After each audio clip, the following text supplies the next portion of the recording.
जय भीम, नमो बुद्धाय. सर्वांचं मनापासून स्वागत आहे.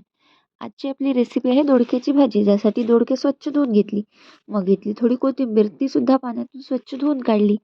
एक टोमॅटो आणि एक कांदा बारीक चिरून घेतला. नंतर आपण घेतला आहे थोडीसे लसण, जिरा आणि सांबार, जे की मी खलबत्त्यामध्ये कुटून बारीक करून घेणार आहे. इकडे आपलं सगळं कुटून रेडी आहे. त्यानंतर दोडकी अशी बारीक चिरून घ्यायची. मग आपल्याला लागणारा त्याच्यात मसाला घ्यायचा, ज्यामध्ये हळद, तिखट आणि मीठ.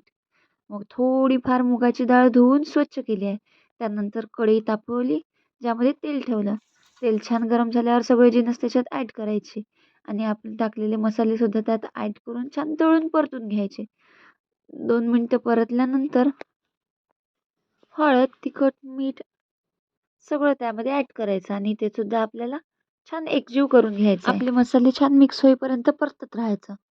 इकडून तिकडून 5-10 मिनिटं चांगली परतली, की मग आपली धुतलेली मुगाची डाळ त्याच्यात ॲड करायचं. ती डाळसुद्धा 5-10 मिनिटं छान परतून घ्यायची. हे बघा कसं तेल सुटेपर्यंत असं इकडून तिकडून फिरवायचं आणि इकडून तिकडून फिरवून झाली, की लगेच त्यात दोडकी ॲड करायची. दोडक्यांना सुद्धा 5-10 मिनिटं छान परतून घ्यायचं, म्हणजे त्यात सगळं तिखट, मीठ, मसाला एकजीव झाला पाहिजे. असं दोडके ॲड केल्यानंतर मी 5-10 मिनिटं असे ते दोडक्यांना मसाल्यामध्ये मिक्स करणार आहे आणि त्यानंतर शेवटी थोड्या वेळाने त्याच्यावर एक झाकण ठेवून द्यायचं, ज्यामुळे ते वाफेने छान शिजतील.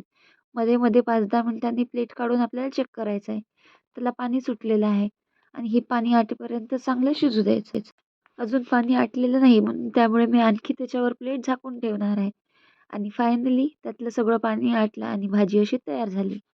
भाजी तर झाली, पण पोळ्या राहिल्या होत्या. मग पोळ्या टाकण्यासाठी मी चुलीवर टाकायचं ठरवलं आणि गेले सगळे घेऊन बाहेर चुलीवर आणि मी इथं मस्तपैकी पोळ्या करणार आहे.